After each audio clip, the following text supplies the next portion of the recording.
Bismillahirrahmanirrahim. Assalamualaikum warahmatullahi wabarakatuh.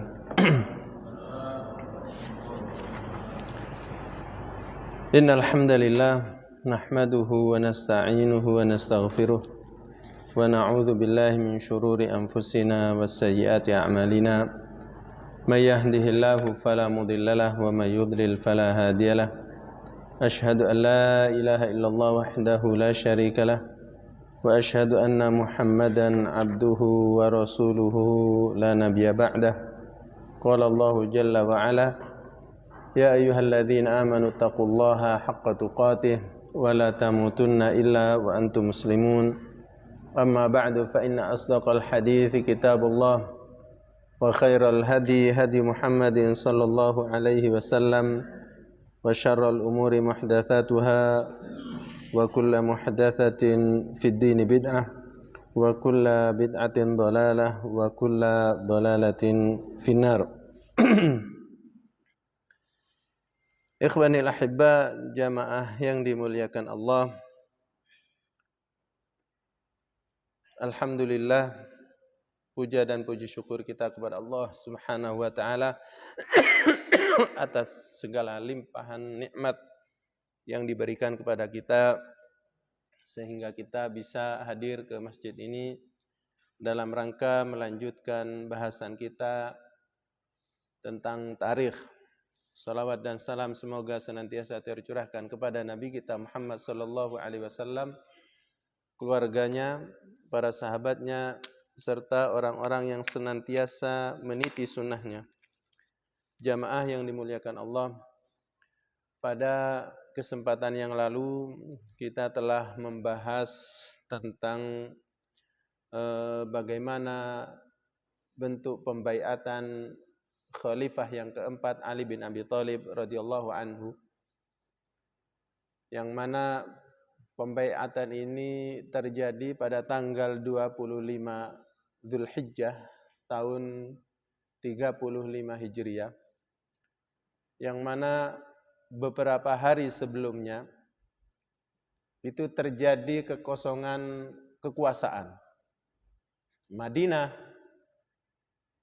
tatkala itu setelah wafatnya Utsman bin Affan karena dibunuh oleh para pemberontak, Madinah itu dikuasai oleh para pemberontak tersebut. Jumlah mereka itu ribuan, kurang lebih 3.000 orang.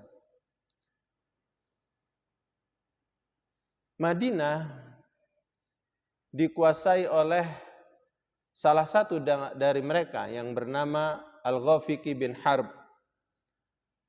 Al-Ghafiqi bin Harb ini itu ingin menunjuk pengganti dari Utsman bin Affan, sehingga dia dan orang-orang yang dari Mesir itu berharap supaya Tolha itu mau menjadi pengganti Utsman bin Affan. Akan tapi Tolha tidak mau,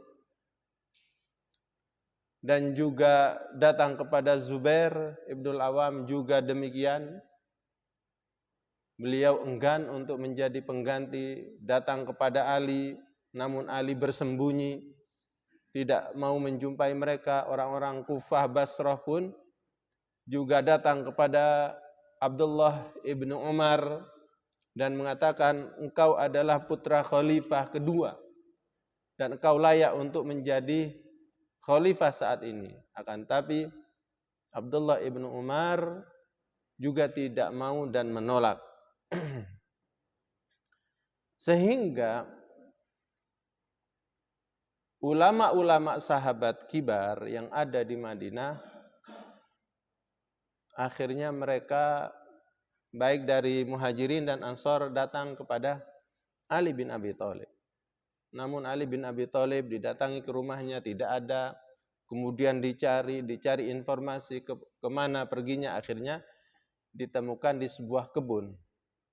Kemudian para pembesar sahabat ini seperti Tolha dan Zubair meminta supaya Ali bersedia menjadi khalifah. Dan Ali bin Abi Thalib mau dengan catatan supaya pembaiatan itu terjadi di depan seluruh kaum muslimin. Akhirnya pembaiatan itu dilakukan di dalam masjid. Kemudian setelah Ali bin Abi Thalib terpilih, kemudian naik mimbar dan berkhutbah, dan kita telah mendengar bagaimana bentuk khutbahnya. Di antara khutbah beliau itu adalah sindiran terhadap para pembunuh Utsman bin Affan. Karena mereka telah melakukan perbuatan dosa besar, yaitu menghilangkan nyawa seorang muslim tanpa hak, dilakukan di waktu haram, yaitu di bulan Dzulhijjah, kemudian di tanah haram, yaitu di kota Madinah, di sisi Rasulullah sallallahu alaihi wasallam. Kemudian setelah Ali bin Abi Thalib resmi terpilih menjadi khalifah, tentu ia ingin melakukan sebuah tindakan politik. Dan di antara tindakan atau amalan politik yang dilakukan oleh beliau itu adalah mengganti semua wakil-wakil yang ada di seluruh kekuasaannya. Beliau melihat bahwasanya di Madinah ini, walaupun dia seorang khalifah, tapi secara kekuatan militer beliau tidak memiliki. Karena Madinah secara militer itu dikuasai oleh para pemberontak. Dan para pemberontak itu datang ke Madinah tujuannya adalah mengganti dan membunuh Utsman. Sehingga Ali bin Abi Thalib berpikir melakukan sebuah tindakan yang mungkin supaya mereka setuju dengan tindakan beliau. Mereka menuduh bahwasanya Utsman bin Affan adalah pemimpin yang zalim, yang melakukan nepotisme, yang memilih atau menetapkan para gubernur itu dari sanak saudaranya. Padahal kalau kita teliti itu tidak benar. Kebanyakan gubernur yang dipilih oleh Utsman adalah gubernur lama yang ditetapkan oleh khalifah sebelumnya. Sehingga Ali bin Abi Thalib itu memiliki pandangan ingin mengganti semua gubernur itu secara total dalam waktu yang sama. Sehingga beliau ini memilih Abdullah ibnu Abbas atau Ubaidillah bin Abbas ditunjuk sebagai gubernur Yaman. Yang mana Yaman sebelumnya di era kekuasaan Utsman itu dipegang oleh Ya'la. Nah, setelah Ubaidillah bin Abbas ini sampai ke Yaman, Ya'la ini pun menyerahkan kekuasaannya kepada Ubaidillah bin Abbas. Kemudian Ya'la ini pergi ke Makkah dan tinggal di sana. Kemudian Ali bin Abi Thalib menunjuk Utsman bin Hanif sebagai gubernur di Basrah.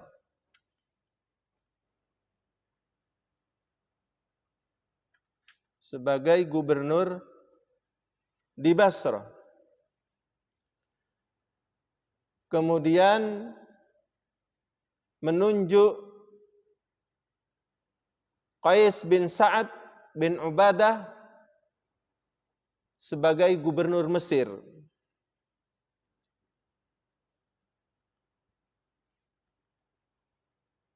Dan gubernur sebelumnya itu terbunuh. Ada kericuan, akhirnya gubernur sebelumnya ini terbunuh. Sehingga penduduk Mesir itu terpecah belah menjadi dua. Ada yang pro dengan Ali bin Abi Thalib, ada yang tidak pro. Namun jumlahnya itu sedikit dan mereka itu menyingkir ke sebuah tempat. Namun oleh Ali bin Abi Thalib lewat gubernurnya dibiarkan sudah, karena tidak timbul kekacauan yang berarti. Kemudian nunjuk Sahal bin Hanif. Sahal bin Hanif ditunjuk sebagai gubernur di Syam, sebagai pengganti Muawiyah bin Abi Sufyan. Nah, di saat Sahal bin Hanif ini berangkat ke Syam, tidak sampai di kota Syam, hanya di perbatasan daerah Syam saja, Sahal bin Hanif ini dihadang oleh orang-orang Muawiyah. Dihadang, kemudian ditanyakan, yaitu sampai di kota Tabuk. Kemudian dihadang oleh rombongan dari orang-orang Muawiyah, dan mereka bertanya kepada Sahal bin Hanif, mengatakan, "Man anta?" Siapa engkau? Faqala amir, aku ini seorang gubernur. Qalu ala ayyi syai'in? Gubernur atas apa? Qala ala Syam. Gubernur Syam. Faqalu, maka ditanya oleh para penghadang ini, in kana Utsman ba'atsaka fahayya hala bika. Kalau yang mengutusmu itu, yang menunjukmu gubernur itu adalah Utsman bin Affan, ya silahkan. Faddal indana. Wa in kana ghairahu farji'. Namun kalau yang menunjuk kamu itu selain Utsman, maka balik saja. Jangan dilanjutkan. Faqala, maka Sahal bin Hanif ini berkata, awama sami'tumul ladzi kan? Apakah kalian itu tidak mendengar apa yang sudah terjadi? Maksudnya Utsman sudah digantikan. Qalu bala. Ya, kami mendengar. Bahkan kami tahu bahwasanya Utsman sudah terbunuh. Faraja ila Ali. Maka Sahal bin Hanif ini kembali ke Madinah dan mengadukan apa yang terjadi. Kenapa orang-orang Syam ini tidak mau? Karena memang orang-orang Syam ini sangat solid berada di bawah kepemimpinan Muawiyah bin Abi Sufyan. Muawiyah bin Abi Sufyan, seperti yang kita pernah kita sebutkan di bahasan yang lalu, itu diberi amanat oleh istri pamannya, istri Utsman bin Affan yang bernama Nailah. Setelah Utsman terbunuh dan beberapa jarinya terputus karena kena sabetan pedang di saat mau menolong suaminya, jari jemari yang terputus itu dan gamisnya Utsman yang berlumuran darah itu dibawa, dikirim ke Muawiyah bin Abi Sufyan. Dan oleh Muawiyah bin Abi Sufyan, jari-jari ini dan gamis ini digantung di dalam masjid di Syam.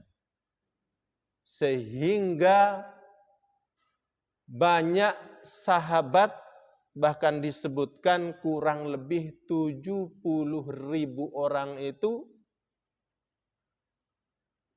histeris di saat melihat ini, menangis, dan semuanya geram dan menuntut supaya segera dilakukan hukum qisas terhadap para pembunuh Utsman bin Affan.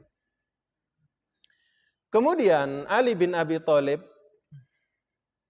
sehingga Syam ini tidak terlaksana. Gubernur Ali tidak ada di situ. Kemudian mengirim dan menunjuk Khalid bin As sebagai gubernur Makkah. Dan gubernur sebelumnya itu sudah melepaskan dirinya dari jabatannya. Kemudian di Makkah pada saat itu banyak orang-orang dari Bani Umayyah yang dulunya tinggal di Madinah pindah ke Makkah. Melarikan diri maksudnya tidak senang, tidak suka hidup di Madinah. Kenapa? Karena Madinah penuh dengan para pembunuh Utsman. Kemudian juga gubernur yang dari Yaman yang bernama Ya'la yang digantikan oleh Ubaidillah bin Abbas juga pergi ke Makkah dan tinggal di situ, gabung bersama mereka ini. Kemudian gubernur yang ditunjuk oleh Ali tidak lama kemudian mengundurkan diri juga. Mungkin merasa tidak enak dengan para sahabat yang ada di situ. Maka seluruh kota kecuali Makkah ya, namun Makkah tidak lama kemudian ditunjuk lagi seseorang sebagai gubernur di Makkah.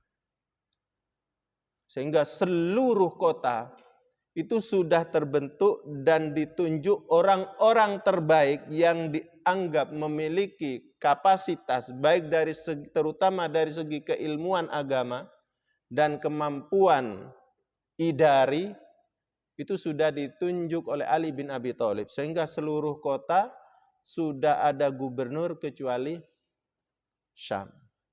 Nah, kebijakan pergantian para gubernur-gubernur ini secara serentak itu sebenarnya itu banyak ditentang oleh para sahabat yang lain. Seperti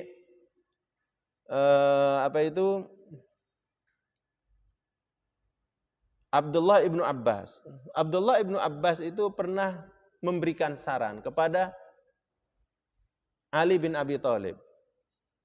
Begitu pula Al-Mughirah bin Syu'bah. Dan beberapa sahabat yang lainnya memberikan saran, wahai Ali, alangkah baiknya pergantian ini jangan engkau lakukan secara serentak bersamaan. Ahsannya diganti pelan-pelan satu persatu. Supaya apa? Supaya gubernur-gubernur lama itu mengambil baiat masyarakatnya terhadap engkau.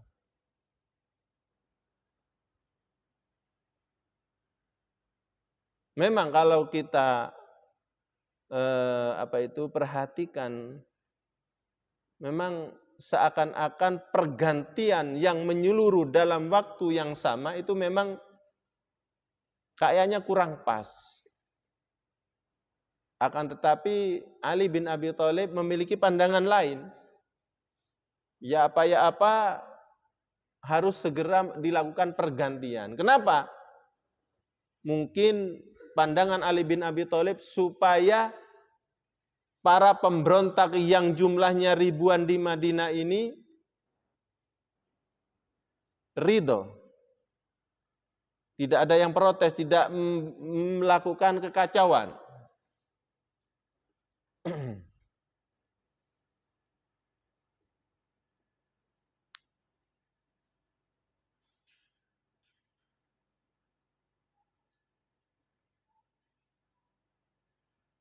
Adapun gubernur di Kufah, gubernur di Basrah, kemudian di Yaman tidak ada masalah. Gubernurnya pun mampu mengendalikan suasana dan menjadikan rakyatnya itu taat dan mengakui Ali bin Abi Thalib sebagai khalifah. Begitu pula di Basrah, di Kufah, dan semuanya. Kecuali di Syam saja. Perlu diperhatikan bahwasanya siapapun dari para sahabat seperti Muawiyah bin Abi Sufyan itu tidak mau berbaiat kepada Ali bin Abi Thalib bukan karena ingin berkuasa. Tidak. Karena semua sahabat mengakui bahwasanya yang layak memang Ali bin Abi Thalib. Karena nanti itu akan terjadi fitnah ini akan semakin meluas, akan semakin melebar. Bahkan istri-istri Nabi sebelum Utsman bin Affan ini terbunuh, mereka itu sudah tidak betah tinggal di Madinah.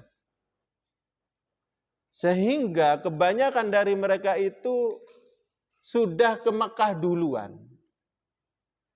Seperti Aisyah, istri Nabi, itu berada di Makkah di saat terjadi fitnah besar-besaran di Madinah. Bahkan di Makkah lah berkumpul orang-orang yang sangat geram dengan pembunuhan Utsman bin Affan. Kemudian Tolhah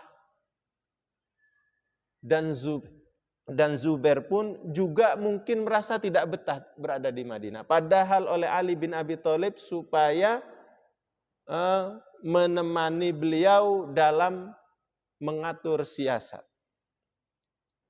Namun Tolhah dan Zubair ini pamitan kepada Ali bin Abi Thalib untuk melakukan umroh. Dan diizinkan.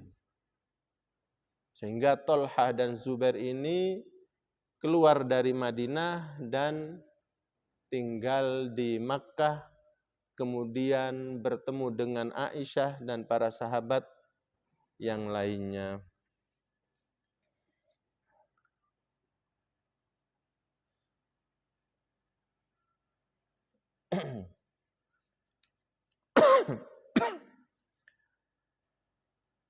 Kemudian Ali bin Abi Thalib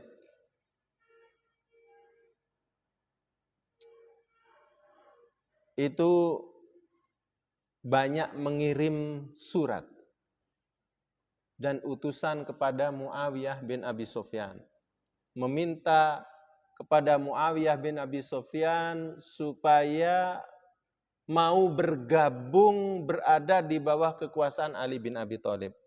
Namun tidak ada satu surat pun yang dijawab oleh Muawiyah bin Abi Sufyan. Muawiyah bin Abi Sufyan memberikan syarat kepada Ali bin Abi Thalib, saya siap membaiat Anda dan berada di bawah kekuasaan Anda dengan syarat para pembunuh Utsman harus dikisos dulu. Ini adalah pandangan Muawiyah bin Abi Sufyan. Muawiyah bin Abi Sufyan dan yang lainnya memiliki pemahaman bahwasanya umat Islam itu sangat mampu apabila melakukan hukum kisos kepada mereka. Jangankan kepada mereka.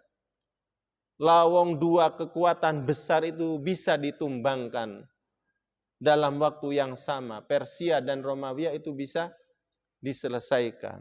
Apalagi hanya sekedar menghabisi dan membunuh para pembunuh Utsman tersebut. Ini cara pandang Muawiyah bin Abi Sufyan dan sebagian sahabat. Namun Ali bin Abi Thalib memiliki pandangan yang berbeda.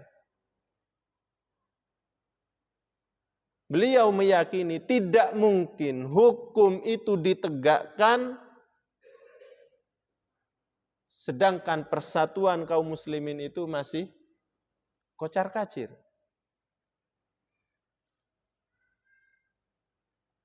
Apalagi mereka itu berkuasa di Madinah. Dan kaum muslimin banyak yang di luar. Bahkan kekuatan kaum muslimin yang paling kuat dan jumlahnya besar itu ada di Basrah dan Kufah.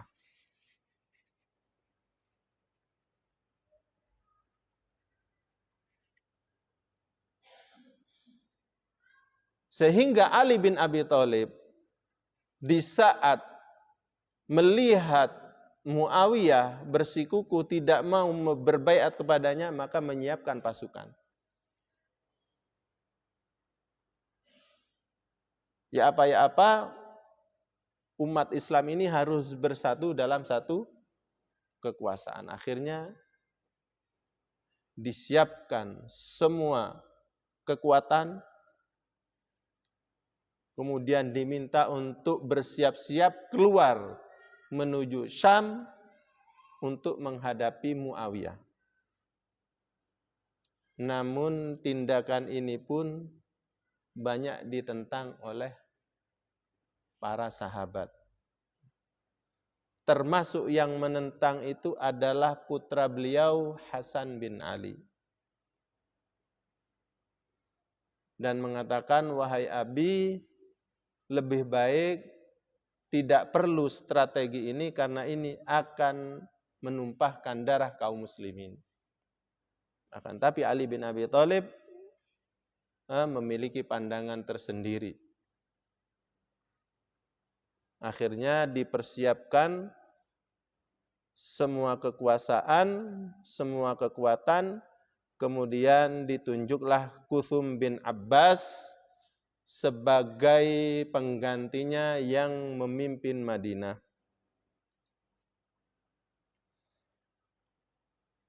Sehingga Ali bin Abi Thalib memiliki azm yang kuat untuk memerangi siapapun yang tidak taat kepadanya dan keluar dari kepemimpinannya.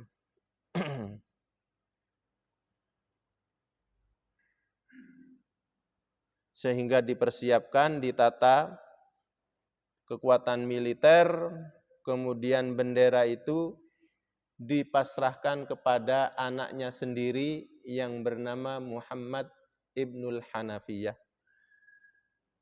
Kemudian menjadikan Abdullah ibnu Abbas sebagai panglima pasukan yang berada di sebelah kanan, kemudian Amr bin Abi Salamah sebagai pemimpin pada pasukan yang sebelah kiri.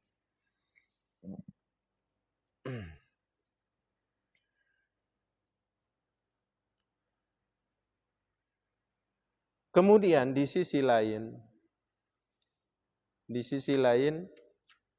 itu ada sebuah kejadian yang juga tak kalah besarnya. Para sahabat seperti Tolhah, kemudian Zubair, Ummul Mukminina Aisyah dan yang lainnya itu memiliki langkah tersendiri. Maksudnya melakukan tindakan tersendiri. Mereka ingin pergi ke Basrah dan Kufah. Kenapa tidak pergi dan bergabung kepada Muawiyah bin Abi Sufyan? Karena mereka menganggap bahwasanya Syam tidak perlu didatangi. Karena Muawiyah itu sama atau sepaham dengan mereka.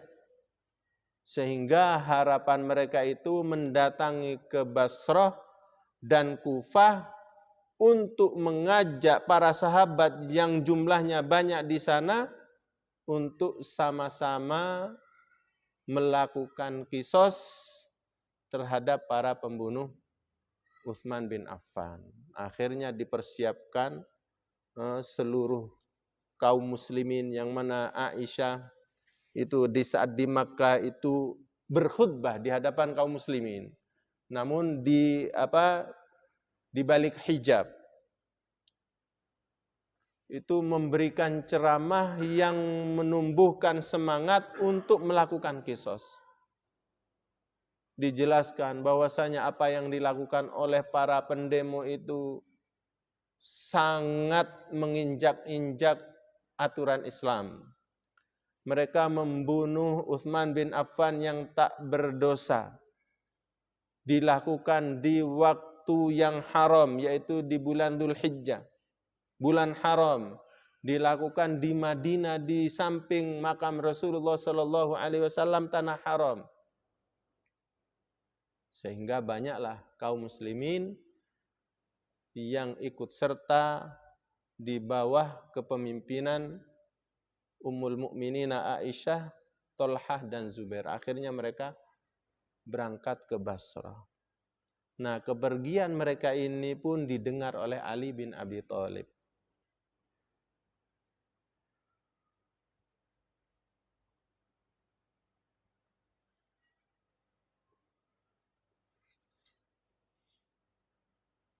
Kemudian Ali bin Abi Thalib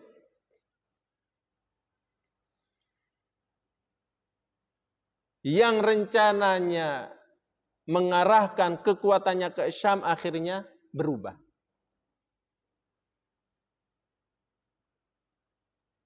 Akhirnya kekuatan ini dibelokkan ke Basrah juga untuk menghadang rombongan Aisyah, Tolhah dan Zubair.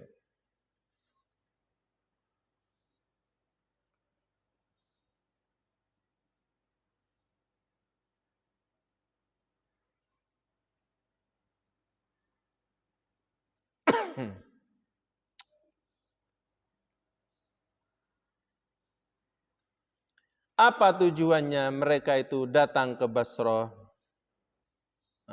Di antara alasan mereka itu bal nadhhabu ilal Basrah fanataqawwa min hunalika bil khaili war rijal. Kami pergi ke Basrah, kita pergi ke Basrah untuk menggalang kekuatan. Dari sanalah kita akan mendapatkan gabungan pasukan berkuda dan pasukan militer. Wa nabda'u biman hunaka min qatalati Utsman. Dari sanalah kita akan memulai melakukan hukum qisas kepada para pembunuh Utsman. Karena para pembunuh Utsman itu tidak terus-terusan berada di Madinah. Ada sebagian mereka itu yang kembali pulang. Sehingga sepakatlah mereka untuk melakukan hal itu. Wa kana baqiyatu ummahatil mu'minin qad wafaqna Aisyah 'alal masir ilal Madinah. Dan sebagian istri-istri Nabi itu sebenarnya itu cenderung cocok dengan apa yang diisyaratkan oleh Aisyah. Aisyah pernah mengisyaratkan supaya kita kembali saja ke Madinah. Kita balik ke Madinah, kemudian menghadap Ali bin Abi Thalib dan meminta Ali bin Abi Thalib untuk segera melakukan qisas. Akan tetapi pandangan ini kurang disetujui. Kenapa? Karena memang para sahabat ini tahu bahwasanya Ali bin Abi Thalib di Madinah itu tidak memiliki kekuatan. Tidak mungkin melakukan qisas kepada mereka. Karena para sahabat pendukung Ali itu jumlahnya sedikit. Mereka lebih dominan. Sehingga kebanyakan pendapat orang-orang yang ada di Makkah ini, kita cari kekuatan, kita ke Basrah, kita ke Kufah, kita kumpulkan kaum muslimin, kita beri pemahaman mereka bahwasanya kewajiban kita sekarang ini adalah menegakkan syariat Islam. Yaitu hukum qisas kepada para pembunuh Utsman. Nah, sebagian istri Nabi ini lebih cocok kembali ke Madinah. Akan tetapi kebanyakan pendapat mereka itu adalah pergi ke Basrah.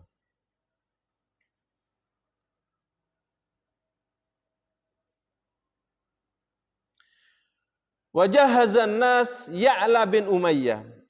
Kemudian Ya'la bin Umayyah yang dulunya, yang sebelumnya itu adalah gubernur Yaman, kemudian digantikan oleh Ali dengan Ubaidillah bin Abbas. Ya'la ini adalah gubernur di era Utsman bin Affan. Itu yang mempersiapkan kaum muslimin semua kebutuhannya untuk safar ke Basrah. Dialah yang menafkahinya. Fa'amfaqa fihim sittata mi'a ba'irin wa sittata alaf dirham. Sehingga dinafkahkan atau dipersiapkan oleh beliau ini 600 onta dan 600 dirham. Wajahazahum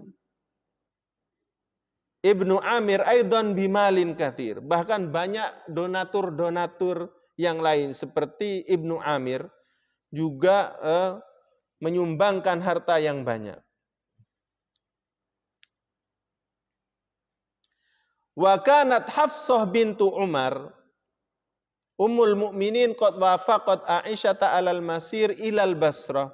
Sedangkan Hafsah bintu Umar, istri Nabi yang putrinya Umar ibnul Khattab, itu lebih cocok atau lebih setuju untuk berangkat ke Basrah.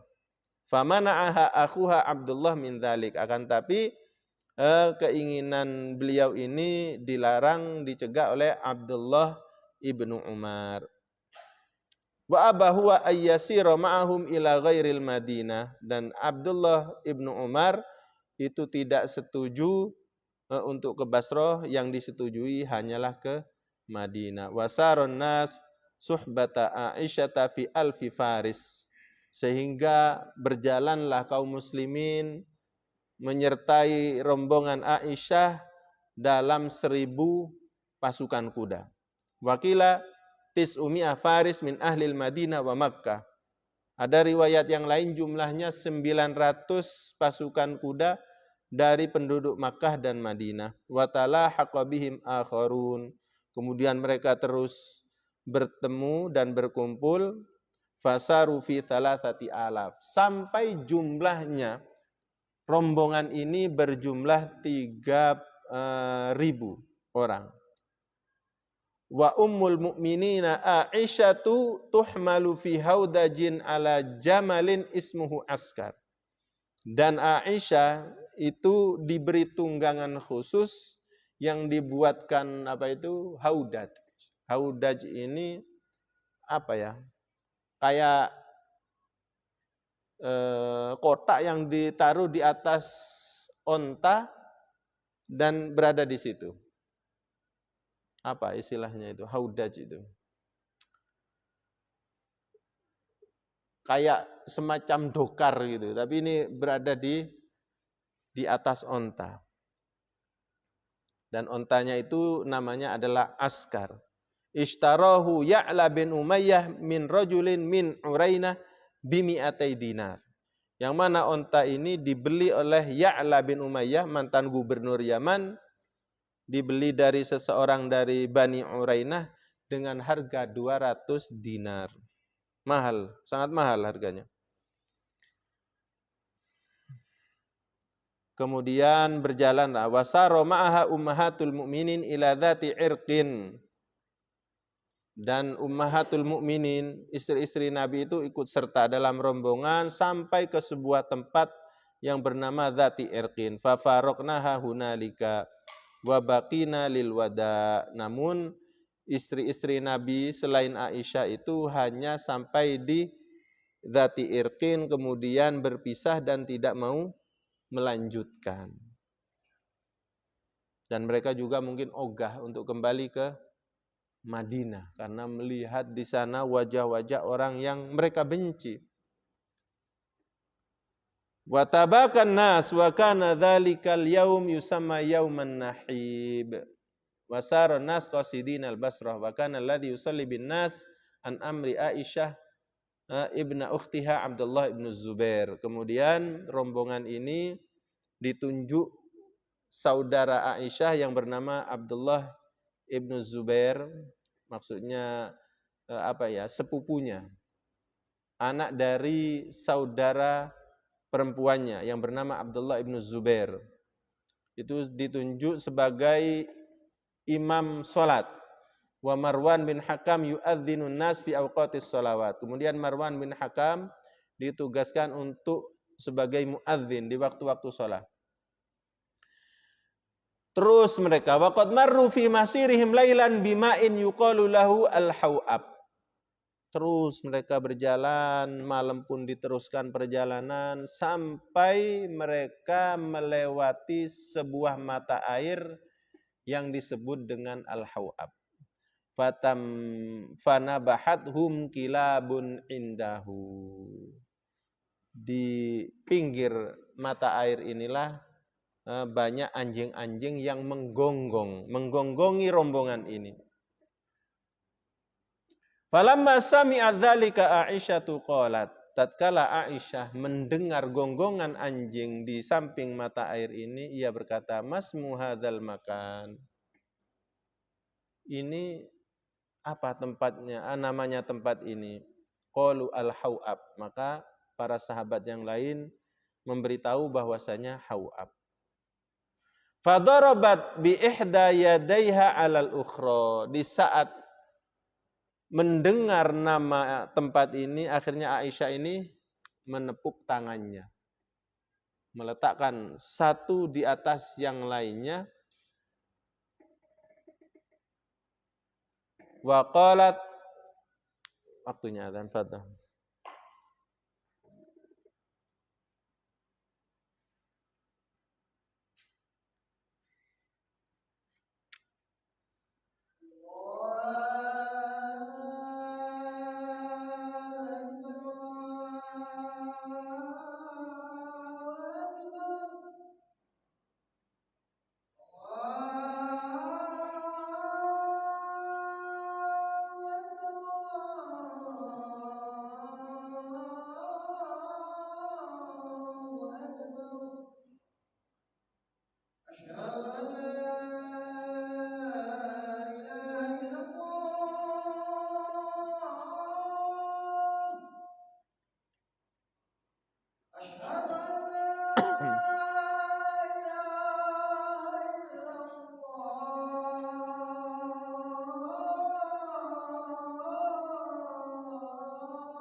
La ilaha illallah Muhammadur Rasulullah.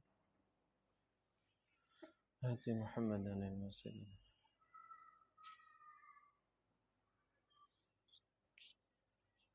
Baik, kita lanjutkan. Nah, tatkala Aisyah radhiyallahu anha mengetahui tempat ini, dia teringat sebuah hadis yang disampaikan oleh suaminya Rasulullah sallallahu alaihi wasallam, yang mana Rasulullah sallallahu alaihi wasallam pernah berkata kepada beliau dan para istri yang lain, "Laita syi'ri ayyatu kunnal lati tanbahuha kilabul hau'ab."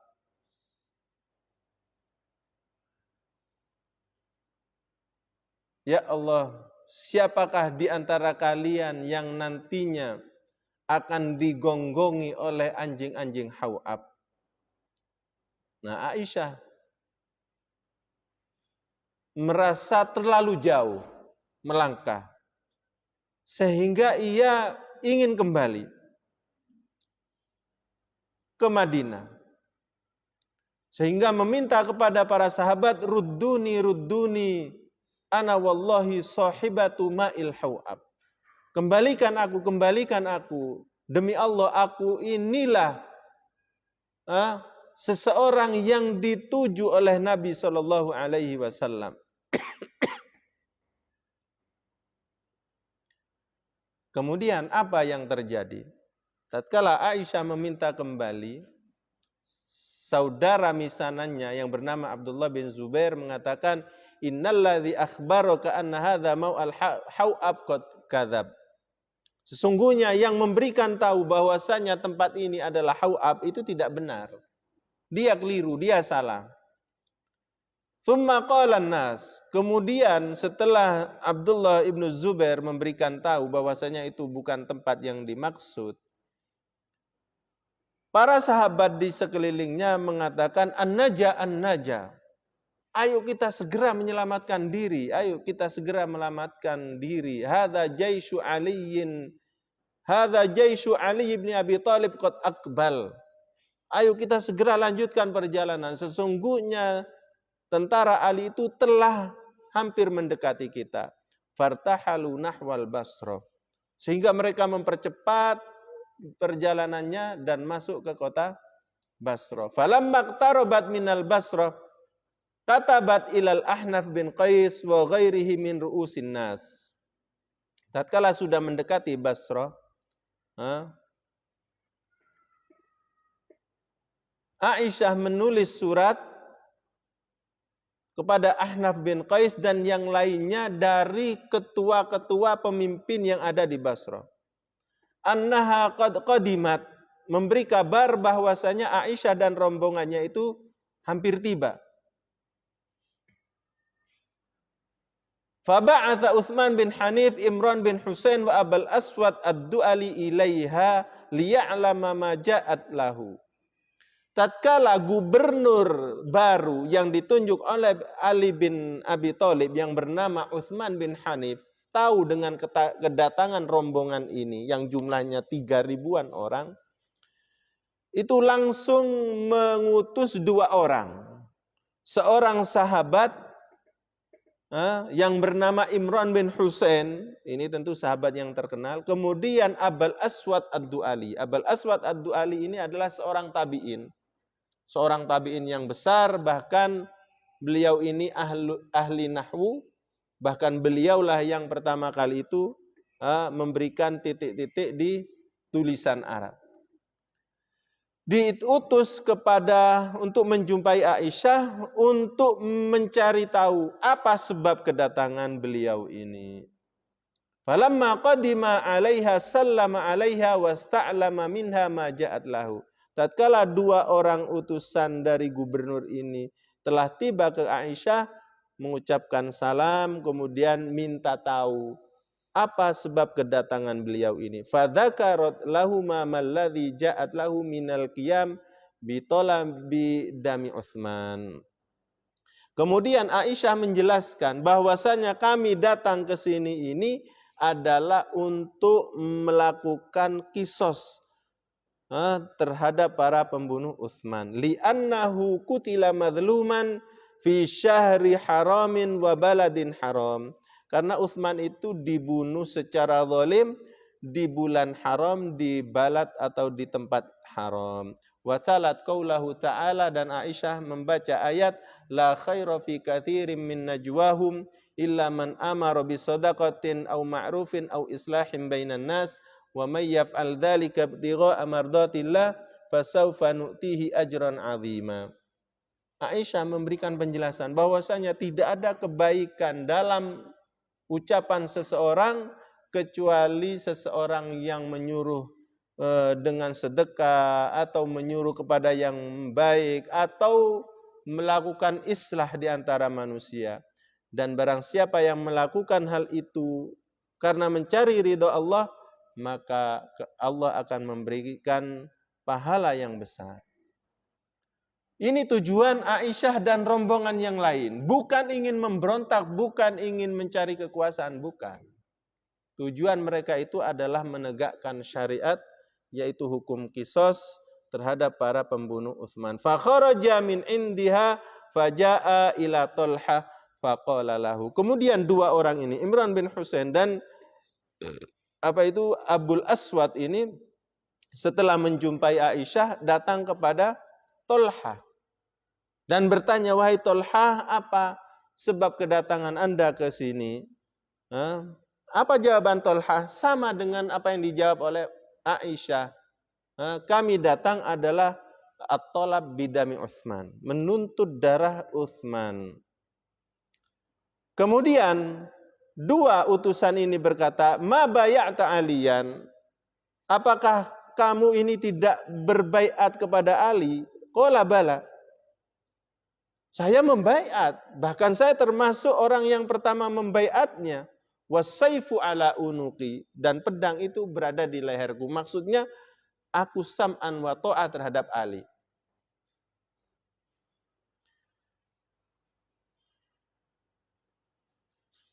Kemudian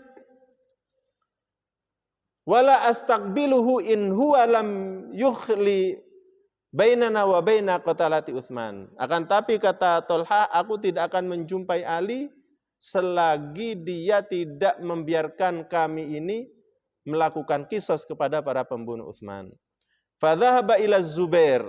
Kemudian keduanya orang ini datang kepada Zubair dan berkata seperti yang dikatakan kepada Tolha.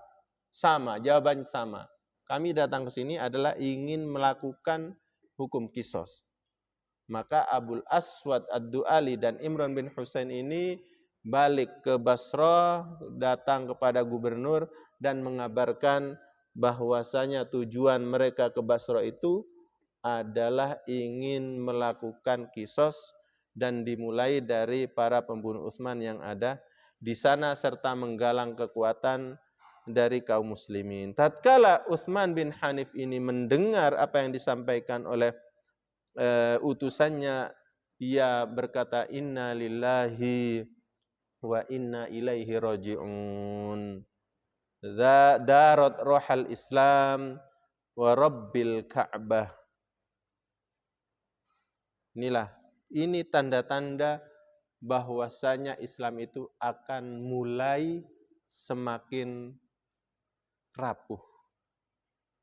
Demi Allah pemilik Ka'bah. Fanzuru bi ayyi zaifani nazif. Faqala Imran, "Ay wallahi la ta'rikannakum irkan tawila." Yushiru Utsman bin Hanif ila hadits Ibnu Mas'ud marfu'an, "Taduru rohal Islam li khamsin wa thalathin." Apa yang disampaikan oleh Utsman bin Hanif ini, beliau ini mengingatkan hadis yang diriwayatkan oleh Abdullah ibnu Mas'ud bahwasanya Rasulullah Shallallahu Alaihi Wasallam pernah bersabda, "Taduru rohal Islam li khamsin wa thalathin." Mulai bergerak. Apa itu? Roha. Roha itu adalah kayak seleb tepung yang dari batu dua itu. Nah, itu sudah mulai bergerak. Berarti Islam itu sudah mulai digilas. Maksudnya intinya Islam itu akan semakin rapuh, akan muncul perpecahan. Nah, ini adalah awal permulaan nanti terjadinya perang Jamal. Seperti apa perang Jamal? Insya Allah pada pembahasan yang akan datang. Apa penyebabnya dan berapa jumlah kaum muslimin yang terbunuh di perang Jamal? Insya Allah kisah itu akan kita bahas pada pertemuan yang akan datang. Wallahu a'lam bishawab. Subhanakallahumma wa bihamdik asyhadu an la ilaha illa anta astaghfiruka wa atubu ilaik. Wassalamu alaikum warahmatullahi wabarakatuh.